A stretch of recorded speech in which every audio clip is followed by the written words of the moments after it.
Kaixo, Arangurenen gaude, bertso bazkari batean, eta Julio Soto eta Lai Martin ikusiko dugu.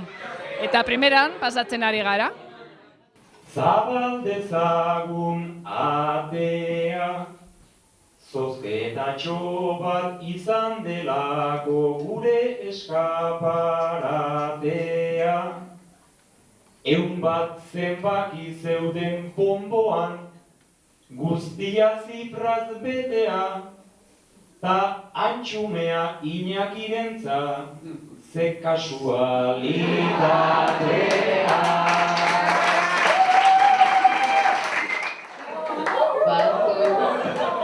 Muturra okertu dute, batzuk egin dute ezen, eta Iñakik irriparre bat, harrituta edo lerden.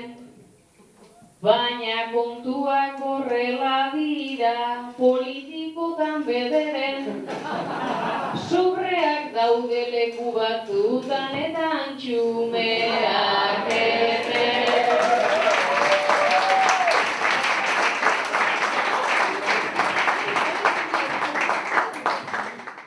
Dena hain zegoen goxo, dena hain zegoen pero, sukaldari ez gutxio ere ez genuen espero.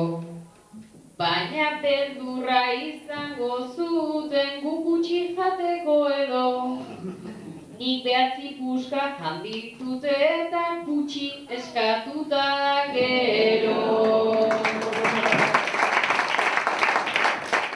Parez pare dago Mikel, badu nahikoa oihartzun, ze izkera goxoa don, berak mintzota gu entzun.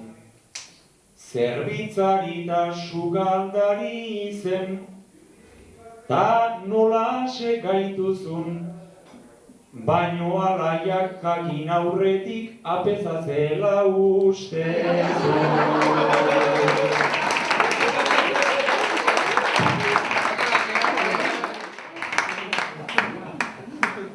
Nola bazun berak nahiko goxotasun borondate, zentsatu dut irakasle apaiz eduta alkate. Gero ez apaiz pentsatu duta, duda niretzako kalte, ingurukoei galdetu bi eta baietz esan dira.